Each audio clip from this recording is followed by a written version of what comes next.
So today I got a call from a pretty savvy buyer and it was a great conversation. He asked, can I do a renovation loan on a foreclosed home, an estate sale, or a short sale? He's really trying to leverage getting the best deal possible. And yes, we can do a renovation loan on any of those type of properties. Here's the deal though. So foreclosed home, that means the bank owns it already. So if you're going to make an offer, it can take a week to 2 weeks to hear back. If they accept the offer, then we typically have 45 days to close. So we're going to want to make sure that you're prepared with a GC ready, with your agent making the offer and following our steps on our timeline. Estate sales, those are very easy. Obviously, you have an outdated home that maybe someone elderly were living in that needs to be updated.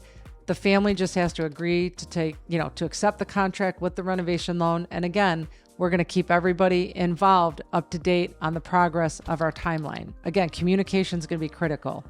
The last question on the short sale home, that gets a little tricky, but we do them all the time. The thing is, when you go and try to buy a short sale home, you're actually going to have to put out a little bit of money to do it. Here's why. When a short sale gets approved, they only give you 30 days to close and they will rarely extend it. So a short sale can take 3 to 6 months to get approved.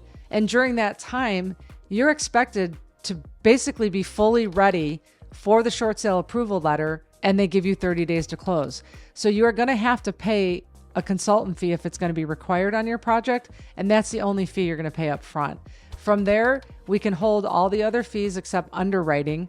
That way we get your file approved. We issue a conditional loan commitment showing that your construction loan is ready, your income and assets have been approved, you're credit worthy. The last piece we're going to need from the short sale lender is the title and also the appraisal. We don't want you to pay for the appraisal because we can get that within that last 30-day window. So we're trying to keep your out-of-pocket expenses as little as possible. So those are the 3 pathways to being able to buy homes that qualify as estate sale, foreclosure, or short sale. Remember, I'm here for all your mortgage needs. While I do renovation lending, I also do move-in ready. So if you're unsure whether you want to get a fixer-upper or a move-in ready, I can handle both. So please subscribe to my YouTube channel for more news, market updates, and opportunities to save money.